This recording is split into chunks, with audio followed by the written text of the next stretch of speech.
For today's video guys, magre-review tayo ng isang tools na binili ni Mr. House Husband sa Lazada. Okay, ito ay from Mitsushi Philippines. Mitsushi, shout out, baka naman nakakailang tools na ako sa inyo.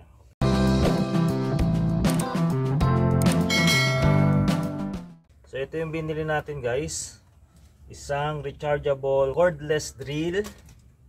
Ayan siya guys. So ito, meron naman akong drill pero hindi siya cordless, may saksakan. Bumili ako nito dahil meron tayong project na gagawin. Shout out kay Doc Rodsky TV. Doc, to, namuhunan na tayo sa project natin. At shout out din kay Eucharis Gabriel. Pre, tulungan mo ako pag wala ka ng work sa SBSN. So guys, nabili ko to sa halagang 805 but originally ang price nito ay 950. So because of the voucher and the cashback, nakakakuha tayo ng discount. Ito yung laman niya guys. Nakasulat dito 28 pieces Mitsushi cordless rechargeable drill. So bilangin natin kung bakit 28. So ibig sabihin ng 28 guys, lahat ng nasa loob ay 28 pieces. So bilangin natin yung laman, sabi 28 pieces. So ito yung ano niya, yung socket na na-adjust. Ito yung panggipitan na kailangan nyo maghigpit or mag-ikot ng screw dun sa ilalim ng cabinet na gagawin nyo, pwede ito. Okay?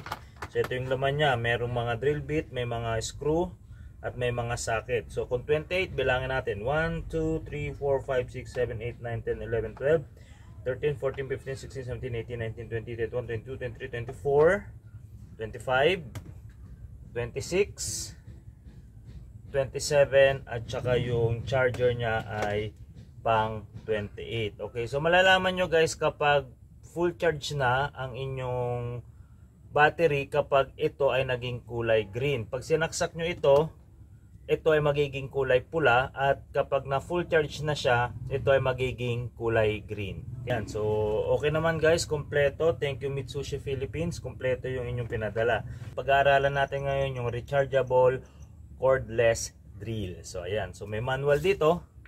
So basahin natin. Ayan. So yun, number 1 yung chuck nya, ito. Counterclockwise guys, dito nyo ilalagay yung bala, hindi na yung katulad ng mga ordinaryong drill na iniikot yung chuck nya. So ito nandito na. Yan. Ito yung pampasikip at ito yung pampaluwag. So yan. And then number 2, may lamp. So may ilaw siya rito guys.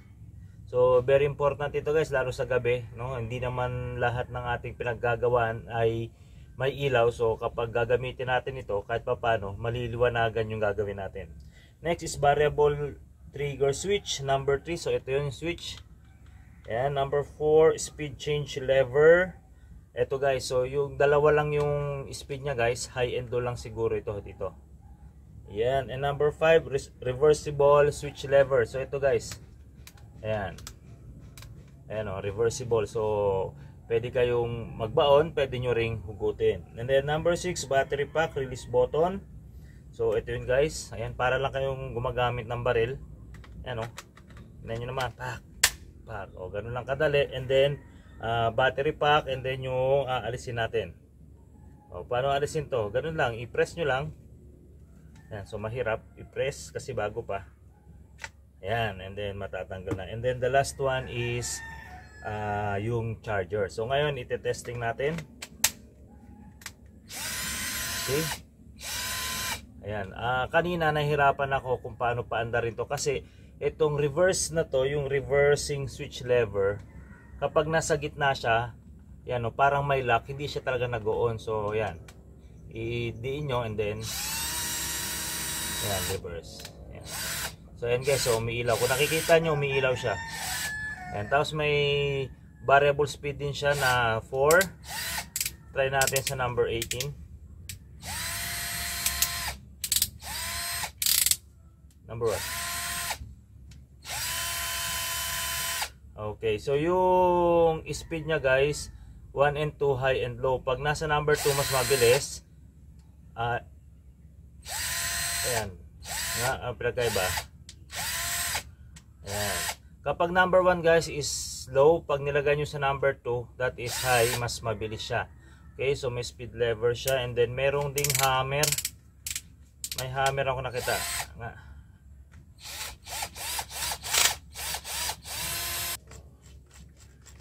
Okay. Ayan.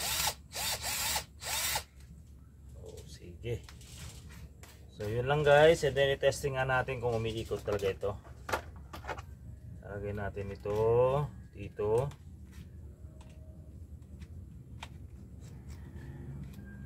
Okay.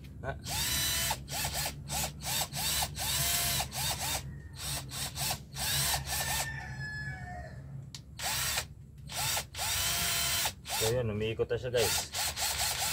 So halimbawa, meron kayong hihigpitan sa ilalim, gamitan nyo nito. Extension. Yan, and then yan, magnetic naman siya. Yan. Ayan. So yun. Yes. Then pagtanggal yun, ika-counterclockwise nyo lang yung ikot. Hugutin nyo, okay na.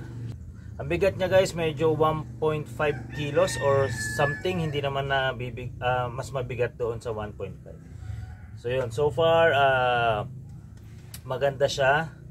12 volts yung battery niya. Ayan, and then okay naman. Rubber itong hawakan niya. Sarap i-grip. So sana tumagal to sa akin. At sana maraming project na magagamit ko ito. So thank you for watching. Thank you Mitsusi Philippines. Shout out sa inyo, baka naman. Bye bye.